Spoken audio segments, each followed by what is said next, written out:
Waiting for a Visa by Dr. B.R. Ambedkar. Now, this is an essay written around 1935. Well, it's a series of six very short stories, and it was written about the same time as he wrote his more famous work, The Annihilation of Caste. So, if you are considering reading that book, then this one gives you a very quick idea of his writing style and also touches on the same themes, although Annihilation of Caste deals more with Hindu scriptures and where they get their legitimacy and how it has affected Indian society at large. I consider this essay to be a good entry point to Ambedkar. That was my quick intro. Let's get into the text now. Waiting for a Visa by Dr. B.R. Ambedkar. Foreigners, of course, know of the existence of untouchability, but not being next door to it, so to say, they are unable to realize how oppressive it is in its actuality. It is difficult for them to understand how it is possible for a few untouchables to live on the edge of a village consisting of a large number of Hindus, go through the village daily to free it from the most disagreeable of its filth, and to carry the errands of all and sundry, collect food at the doors of the Hindus, buy spices and oil at the shops of the Hindu baniya from a distance, regard the village in every way as their home and yet never touch or be touched by anyone belonging to the village. The problem is how best to give an idea of the way the untouchables are treated by the caste Hindus. A general description or a record of cases and of the treatment accorded to them are the two methods by which this purpose could be achieved. I have felt that the latter would be more effective than the former. In choosing these illustrations, I have drawn partly upon my experience and partly upon the experience of others. I begin with events that happened to me in my own life. 1. A childhood journey to Koregaon becomes a nightmare. Our family came originally from Dapoli Taluka of the Ratnagiri district of the Bombay Presidency. From the very commencement of the rule of the East India Company, my forefathers had left their hereditary occupation for service in the army of the company. My father also allowed the family tradition and sought service in the army. He rose to the rank of an officer and was a Subedar when he retired. On his retirement, my father took the family to Dapoli with a view to settling down there. But for some reason my father changed his mind. The family left Dapoli for Satara, where we lived till 1904. The first incident, which I am recording as well as I can remember, occurred in about 1901, when we were at Satara. My mother was then dead. My father was away on service as a cashier at a place called Koregaon in Khatau Taluka in the Satara district, where the government of Bombay had started the work of excavating a tank artificial reservoir so as to give employment to famine-stricken people who were dying by thousands. When my father went to Koregaon, he left me, my brother, who was older than myself, and two sons of my eldest sister, who was deaf, in charge of my aunt and some neighbors. My aunt was the kindest soul I know, but she was of no help to us. She was somewhat of a dwarf, and had some trouble with her legs, which made it very difficult for her to move about without somebody's aid. Oftentimes she had to be lifted. I had sisters. They were married and were away, living with their families. Cooking our food became a problem with us, especially since our auntie could not, on account of her helplessness, manage the job. We four children went to school and we also cooked our food. We could not prepare bread, so we lived on pulao, which we found to be the easiest dish to prepare, requiring nothing more than mixing rice and mutton. Being a cashier, my father could not leave his station to come to Satara to see us. Therefore, he wrote to us to come to Koregaon and spend our summer vacation with him. We children were thoroughly excited over the prospect, especially as none of us had, up to that time, seen a railway train. Great preparations were made. New shirts of English make, bright, bejewelled caps, new shoes, new silk bordered dhotis, wrapped lower garments, were ordered for the journey. My father had given us all the particulars regarding our journey and had told us to inform him on which day we were starting, so that he would send his peon to the railway station to meet us and to take us to Koregaon. According to this arrangement, myself, my brother, and one of my sister's sons left Satara, our aunt remaining in the charge of our neighbors who promised to look after her. The railway station was 10 miles distant from our place, and a tonga, a one-horse carriage, was engaged to take us to the station. We were dressed in the new clothing specially made for the occasion, and we left our home full of joy, but amidst the cries of my aunt, who was almost prostrate with grief at our parting. When we reached the station, my brother bought tickets and gave me and my sisters 2 annas each as pocket money, to be spent at our pleasure. We at once began our career of riotous living, and each ordered a bottle of lemonade at the start. After a short while the train whistled in, and we boarded it as quickly as we could, for fear of being left behind. We were told to detrain at Masoor, the nearest railway station for Koregaon. The train arrived at Masoor at about 5 in the evening, and we got down with our luggage. In a few minutes all the passengers who had got down from the train had gone away to their destinations. We four children remained on the platform, looking out for my father or his servant, whom he had promised to send. Long did we wait, but no one turned up. An hour elapsed, and the station master came to inquire. He asked us for our tickets. We showed them to him. He asked us why we tarried. We told him that we were bound for Koregaon, and that we were waiting for father or his servant to come, but that neither had turned up and that we did not know how to reach Koregaon. We were well-dressed children. From our dress or talk, no one could make out that we were children of the untouchables. Indeed, the station master was quite sure that we were Brahmin children, and was extremely touched at the plight in which he found us. As is usual among the Hindus, the station master asked us who we were. Without a moment's thought, I blurted out that we were Mahars. Mahar is one of the communities which are treated as untouchables in Bombay Presidency. He was stunned. His face underwent a sudden change. We could see that he was overpowered by a strange feeling of repulsion. As soon as he heard my reply, he went away to his room, and we stood where we were. 15 to 20 minutes elapsed.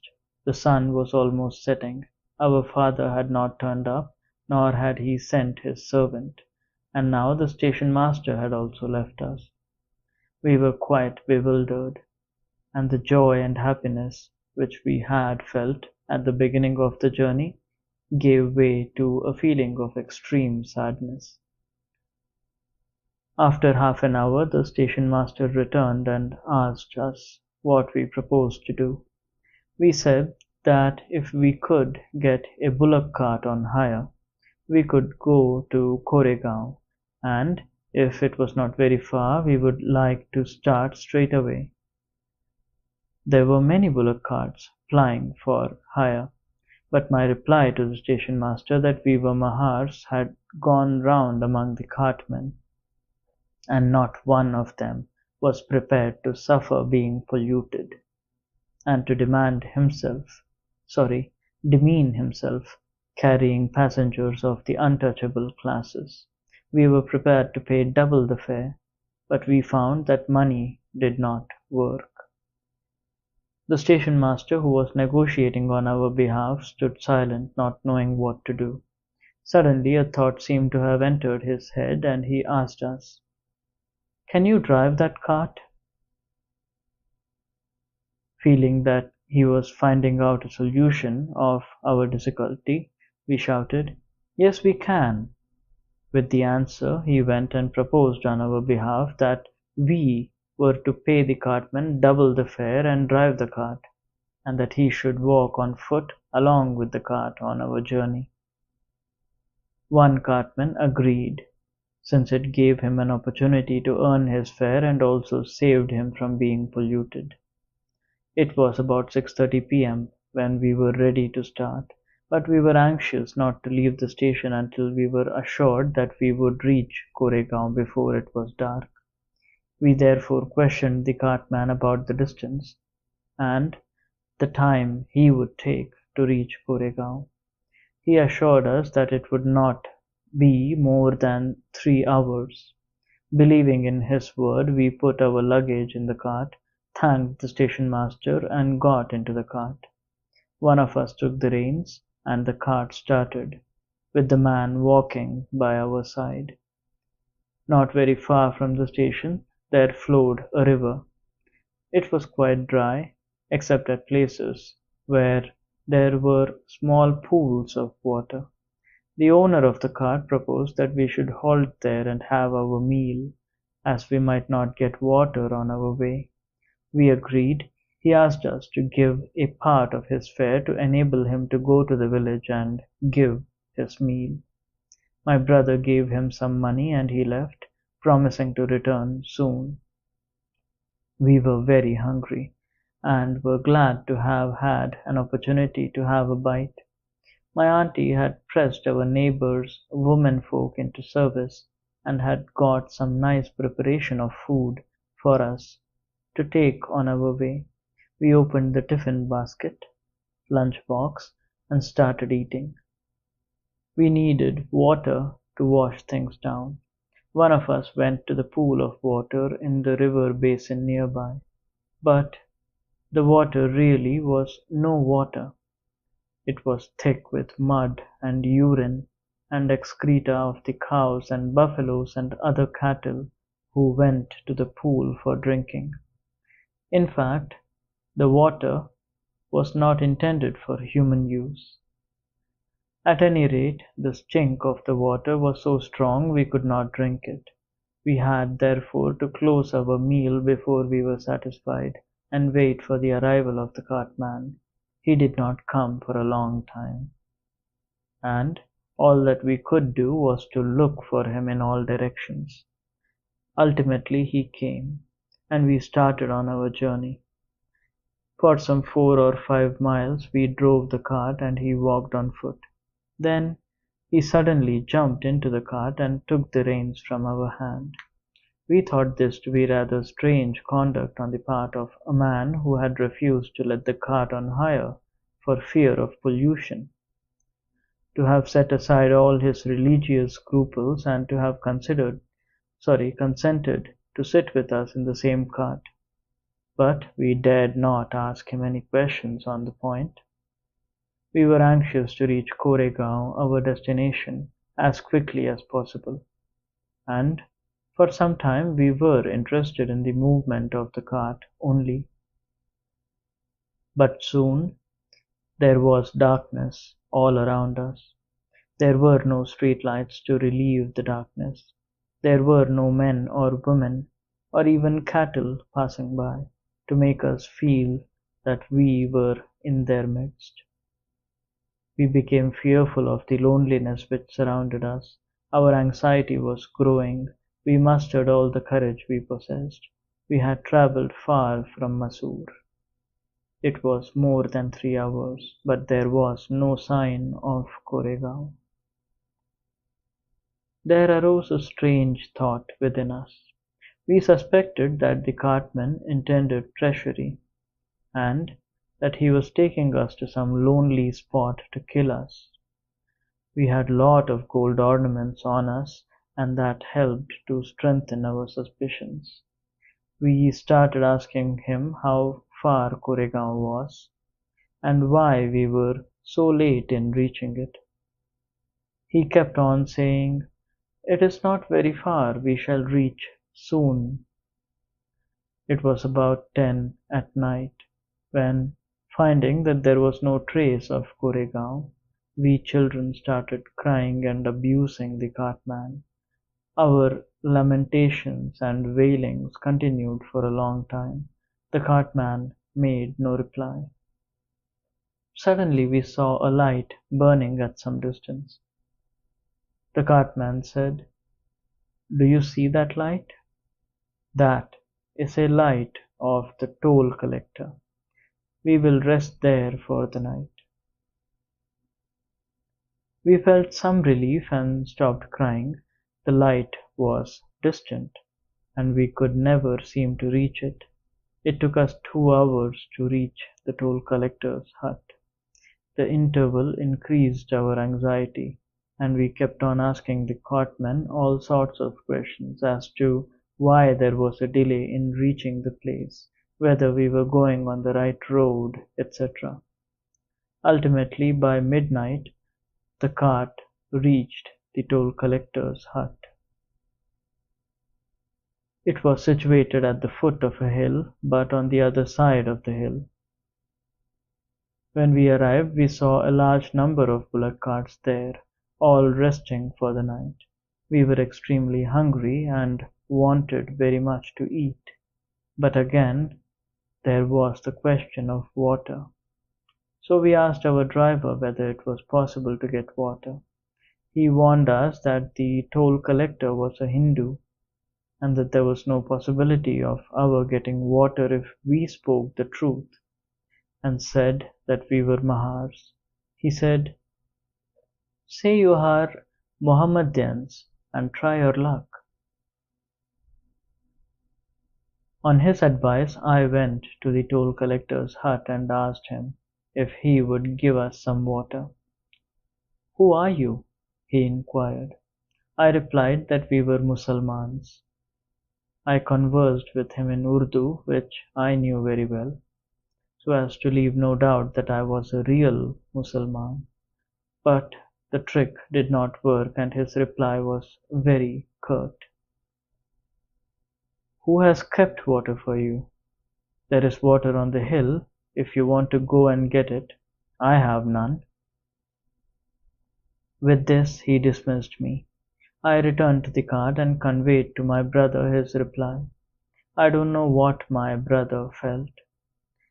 All that he did was tell us to lie down.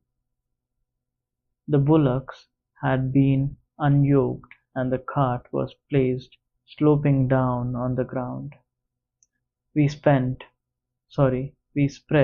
our beds on the bottom planks inside the cart, and laid down our bodies to rest. Now that we had come to a place of safety, we did not mind what happened, but our minds could not help turning to the latest event. There was plenty of food with us, there was hunger burning within us. With all this, we were to sleep without food. That was because we could get no water. And we could get no water because we were untouchables. Such was the last thought that entered our mind. I said we had come to a place of safety. Evidently my elder brother had his misgivings. He said it was not wise for all four of us to go to sleep. Anything might happen. He suggested that at one time two should sleep and two should keep watch.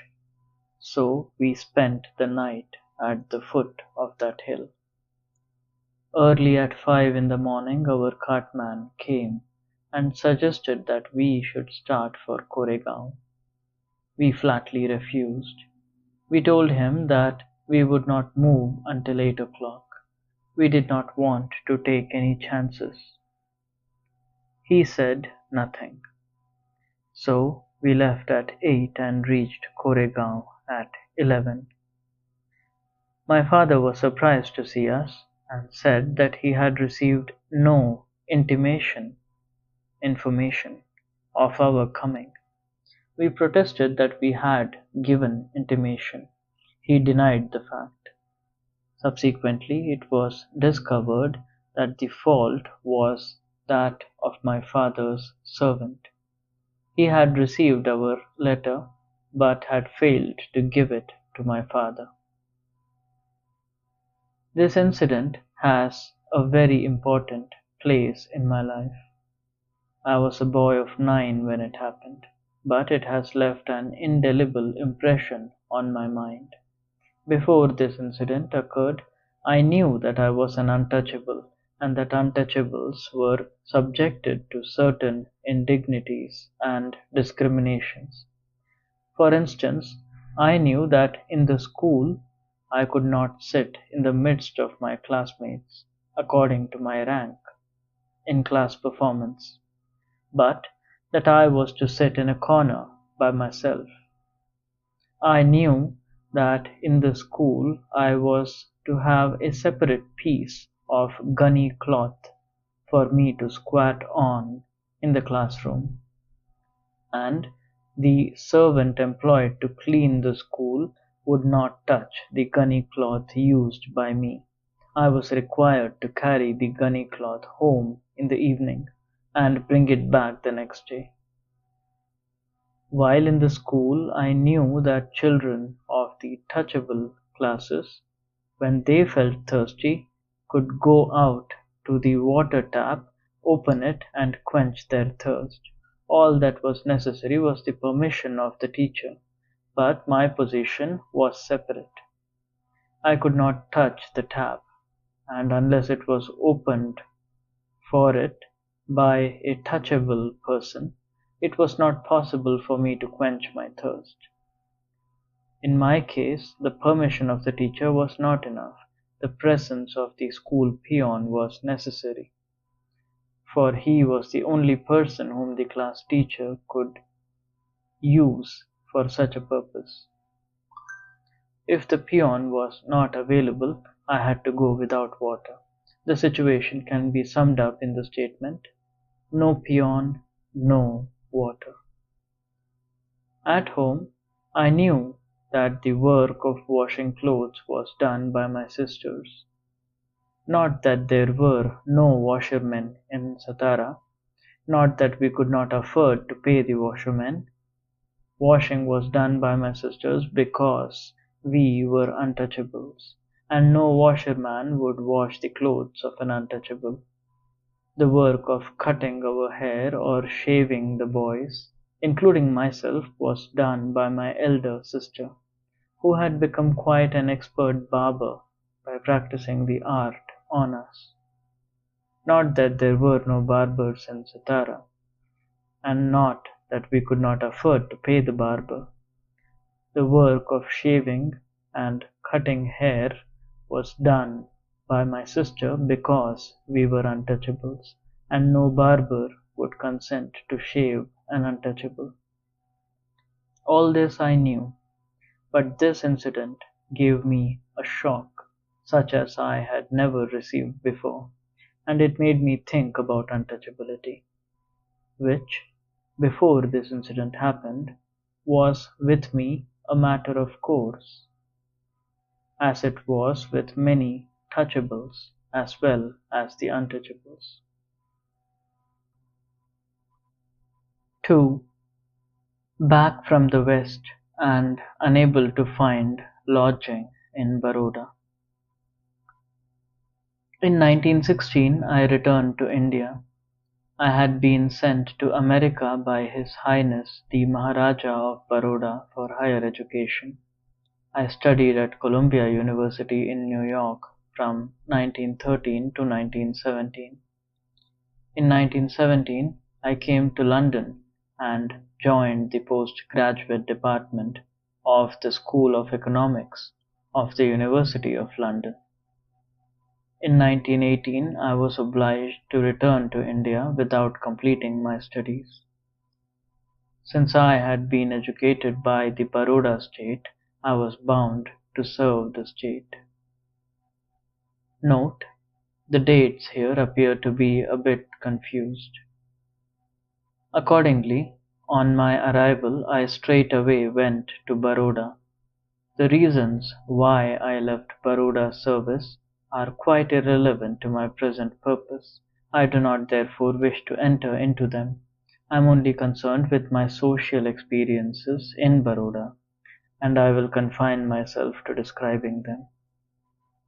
My 5 years of staying in Europe and America had completely wiped out of my mind any consciousness that I was an untouchable, and that an untouchable, wherever he went in India, was a problem to himself and to others.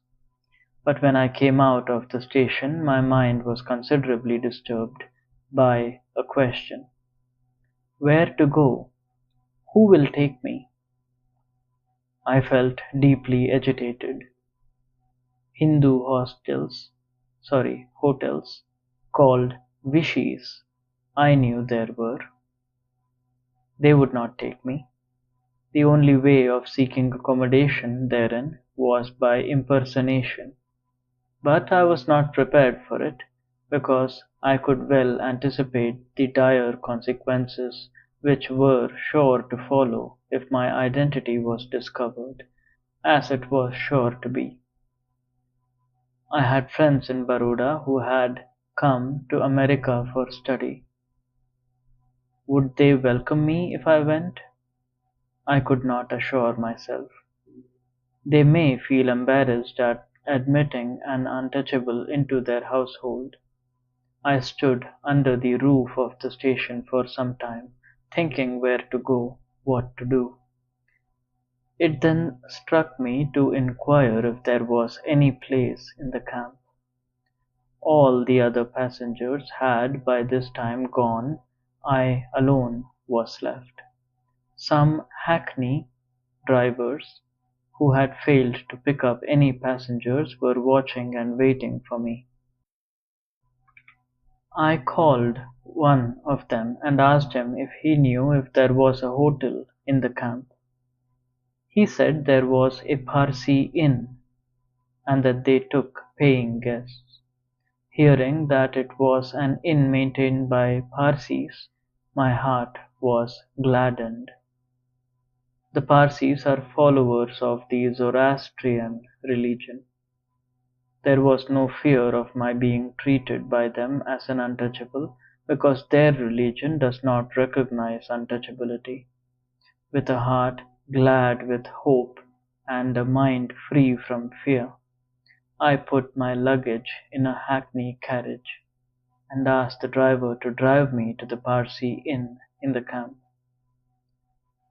The inn was a two-storied building, on the ground floor of which lived an old Parsi with his family. He was a caretaker and supplied food to tourists who came there to stay. The carriage arrived and the Parsi caretaker showed me upstairs. I went up while the carriage driver brought up my luggage. I paid him and he went away. I felt happy that after all I had solved my problem of finding a place to stay. I was undressing, as I wanted to be at ease. In the meantime, the caretaker came with a book in his hand. seeing as he could well see from my half-undressed state that I had no sadra and kasti, the two things which prove that one is a Parsi. In a sharp tone he asked me who I was. Not knowing that this inn was maintained by the Parsi community for the use of Parsis only, I told him that I was a Hindu. He was shocked and told me that I could not stay in the inn. I was thoroughly shocked by his answer and was cold all over. The question returned again, where to go? Composing myself, I told him that though a Hindu I had no objection to staying there if he had no objection. He replied, "How can you? I have to maintain a register of all those who stay here in the inn." I saw his difficulty. I said I could assume a Parsi name for the purpose of entering it in the register. "Why do you object?" "If I do not object, you will not lose, you will earn something if I stay here." I could see that he was inclined favorably. Evidently he had no tourist for a long time, and he did not like to forego the opportunity of making a little money. He agreed, on the condition that I pay him a rupee and a half per day for board and lodging, and enter myself as a Parsi in his register. He went downstairs, and I heaved a sigh of relief. The problem was solved, and I felt very happy. But alas, I did not know then how short was to be this happiness. But before I describe the tragic end of my stay in this inn, I must describe how I passed my time during the short period I lived therein. The inn on the first floor had a small bedroom, and adjoining it was one small bathroom with a water tap in it. The rest was one big hall. At the time of my stay the big hall was filled with all sorts of rubbish, planks, benches, broken chairs, etc. In the midst of these surroundings I lived, a single, solitary individual. The caretaker came up in the morning with a cup of tea. He came again at about 9:30 a.m. with my breakfast or morning meal. A third time he came up at about 8:30 in the evening with my dinner. The caretaker came up only when he could not avoid it, and on these occasions he never stayed to talk to me. The day was spent somehow. I was appointed as a probationer in the Accountant General's office by the Maharaja of Baroda. I used to leave the inn at about 10 a.m. for the office and return late at about 8 in the evening, contriving to while away outside the inn as much time as possible in the company of friends as I could. The idea of returning to the inn to spend the night therein was most terrifying to me, and I used to return to the inn only because I had no other place under the sky to go for rest. In this big hall on the first floor of the inn there were no fellow human beings to talk to. I was quite alone. The whole hall was enveloped in complete darkness. There were no electric lights, nor even oil lamps to relieve the darkness. The caretaker used to bring up for my use a small hurricane lamp. Its light could not extend beyond a few inches. I felt that I was in a dungeon, and I longed for the company of some human being to talk to, but there was no one. In the absence of the company of human beings, I sought the company of books, and read and read. Absorbed in reading, I forgot my lonely condition. But The chirping and flying about of the bats, which had made the hall their home, often distracted my mind and sent cold shivers through me, reminding me of what I was endeavoring to forget, that I was in a strange place under strange conditions. Many a time I must have been angry, but I subdued my grief and my anger through the feeling that though it was a dungeon, it was a shelter, and that some shelter was better than no shelter. So heart-rending was my condition that when my sister's son came from Bombay, bringing my remaining luggage which I had left behind, and when he saw my state, he began to cry so loudly that I had to send him back immediately.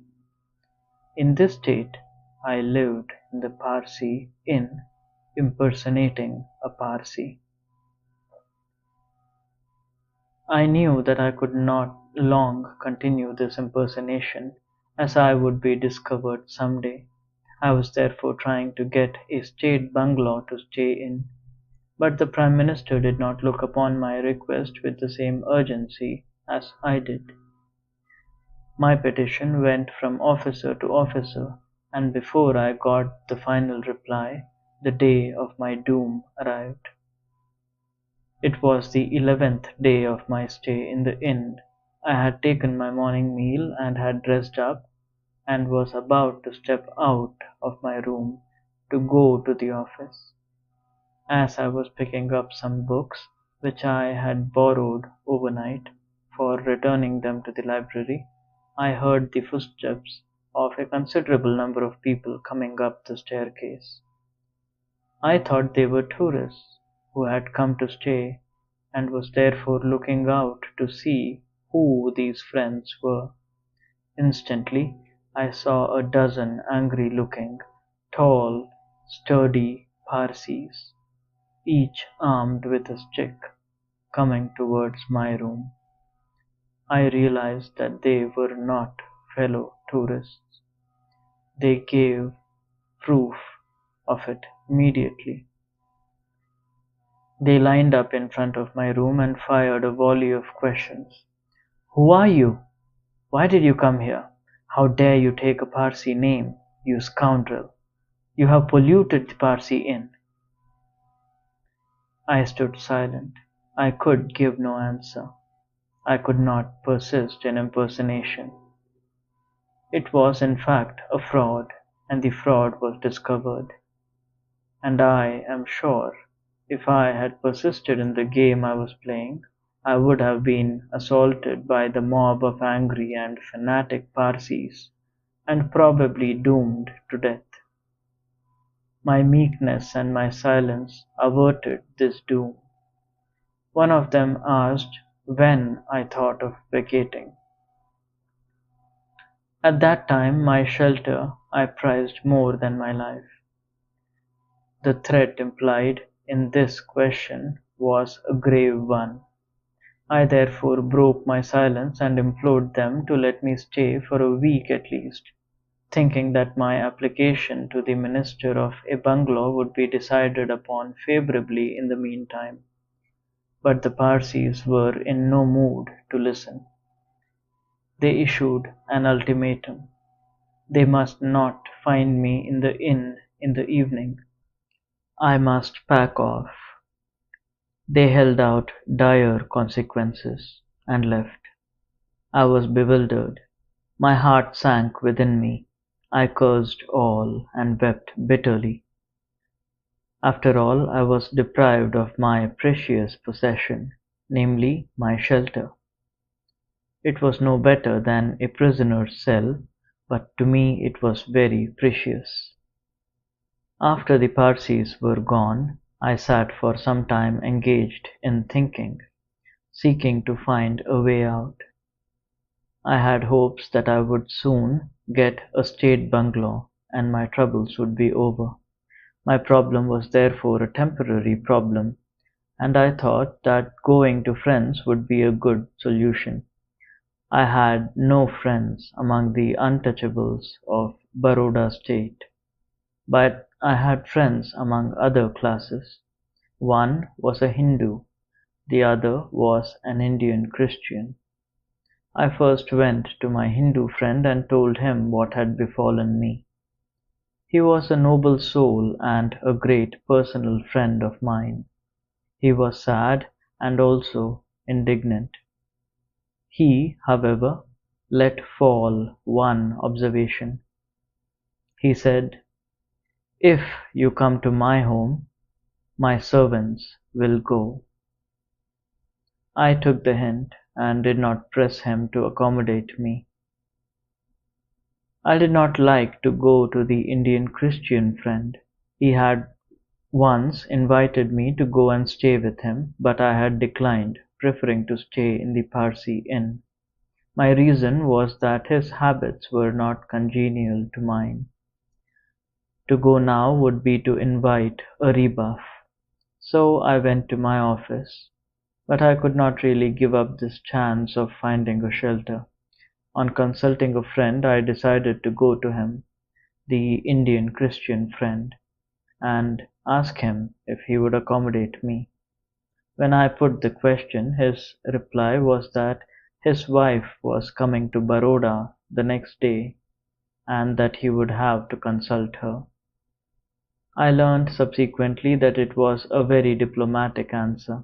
He and his wife came originally from a family which was Brahmin by caste, and although on conversion to Christianity, the husband had become liberal in thought, the wife had remained orthodox in her ways, and would not have consented to harbor an untouchable in her house. The last ray of hope thus flickered away. It was 4 p.m. when I left the house of my Indian Christian friend. Where to go was the one supreme question before me. I must quit the inn and had no friend to go to. The only alternative left was to return to Bombay. The train to Bombay left Baroda at 9 p.m. There were 5 hours to be spent. Where to spend them? Should I go to the inn? Should I go to my friend? I could not muster up sufficient courage to go back to the inn. I feared the Parsis might come and attack me. I did not like to go to my friend. Though my condition was pitiable, I did not like to be pitied. I decided to spend the 5 hours in the public garden which is called Kamathi Bog, on the border of the city and the camp. I sat there partly with a vacant mind, partly with sorrow at the thought of what had happened to me, and thought of my father and mother, as children do when they are in forlorn condition. At 8 p.m. I came out of the garden, took a carriage to the inn, brought down my luggage. The caretaker came out, but neither he nor I could utter a word to each other. He felt that he was in some way responsible for bringing him into trouble. I paid him his bill, he received it in silence, and I took his leave in my silence. I had gone to Baroda with high hopes. I had given up many offers. It was wartime. Many places in the Indian educational service were vacant. I knew very influential people in London, but I did not seek any of them. I felt that my duty was to offer my services first to the Maharaja of Baroda, who had financed my education, and here I was driven to leave Baroda and return to Bombay after a stay of only 11 days. This scene of a dozen Parsis armed with sticks lined up before me in a menacing mood, and myself standing before them with a terrified look imploring for mercy, is a scene which so long, a period of 18 years, has not succeeded in fading away. I can even now vividly recall it, and never recall it without tears in my eyes. It was then for the first time that I learnt that a person who is an untouchable to a Hindu is also an untouchable to a Parsi.